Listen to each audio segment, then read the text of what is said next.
Du Père et du Fils et du Saint-Esprit. Amen. Shalom, bien-aimés frères et sœurs dans le Seigneur. Nous sommes aujourd'hui le vendredi 7 août 2020 et nous méditons l'évangile selon Saint Matthieu, chapitre 16, versets 24 à 28. Je suis Edgar Assois et par mon baptême, comme tout baptisé, j'ai été envoyé proclamer la bonne nouvelle du salut en Jésus-Christ de Nazareth. J'ai été envoyé proclamer dans ce désert d'incrédulité, préparer le chemin du Seigneur, aplanissez ses sentiers. À vous, grâce et paix de la part de Dieu notre Père et du Seigneur Jésus-Christ. L'évangile de ce jour parle des conditions pour suivre Jésus. Jésus dit, si quelqu'un veut venir à ma suite, qu'il se renie lui-même et prenne sa croix et qu'il me suive. Suivre Jésus, c'est renoncer à soi. Renoncer à soi signifie accepter la croix. Accepter la croix, c'est, selon les versets 35 à 37, risquer sa vie pour la cause de Jésus et de l'Évangile. Suivre Jésus, c'est également renier la confiance que l'on met en soi-même, ne plus compter sur soi-même. C'est aussi prendre sa croix, suivre Jésus comme étant soi-même un crucifié. Car avec le Christ, je suis un crucifié. Suivre Jésus sans renier l'image que l'on a de soi-même, c'est courir à sa perte. Au contraire, perdre sa vie, à savoir l'image que l'on a de soi à cause du Christ, c'est recevoir la vie véritable, nous dit Élian Cuvier dans le Nouveau Testament commenté. L'apôtre Paul, dans la lettre aux Galates, chapitre 5, à partir du verset 24, nous dit « Ceux qui sont au Christ Jésus ont crucifié en eux la chair avec ses passions et ses convoitises. » La preuve théologale de notre crucifixion avec Jésus, la preuve théologale que nous portons notre croix, de notre renoncement, du renoncement à soi-même, c'est fuir le péché, c'est abandonner la vie de péché. Et l'Épître aux Galates nous dit à partir du verset 17, « Car la chair, en ses désirs, s'oppose à l'esprit et l'esprit à la chair. Les deux ont des tendances différentes. Entre eux, c'est l'antagonisme.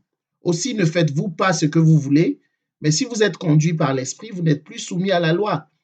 On les connaît, les œuvres de la chair, libertinage, impureté, débauche, idolâtrie, magie, haine, discorde, jalousie, emportement, rivalité, dissension, faction, envie, beuverie, ripaille et autres choses semblables. Leurs auteurs, je vous en préviens, comme je l'ai déjà dit, n'hériteront pas du royaume de Dieu. » Bien-aimés frères et sœurs, nous avions une façon de vivre avant de connaître Jésus. Nous avions une façon de mener notre vie. Mais dès l'instant où nous avons accepté Jésus-Christ dans nos vies, tous ces désirs de la chair que je viens de citer ne devraient plus faire partie de notre vie. Parce que nous aussi, par le baptême, nous sommes morts avec Jésus-Christ et par le baptême, nous croyons dans la foi que nous sommes ressuscités. Et au dernier jour, nous ressusciterons aussi.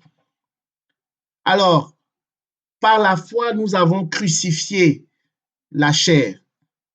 On ne devrait plus voir de traces de désir de la chair dans nos vies. Bien-aimés frères et sœurs, c'est un combat de chaque jour, c'est un combat spirituel.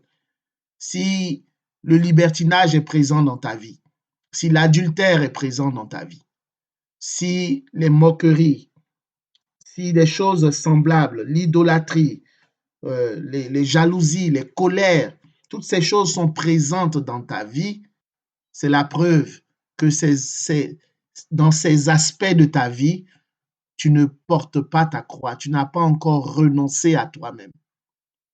En renonçant à ces choses, en cessant d'être l'esclave du péché, nous portons véritablement notre croix et c'est la preuve que nous renonçons véritablement à nous-mêmes.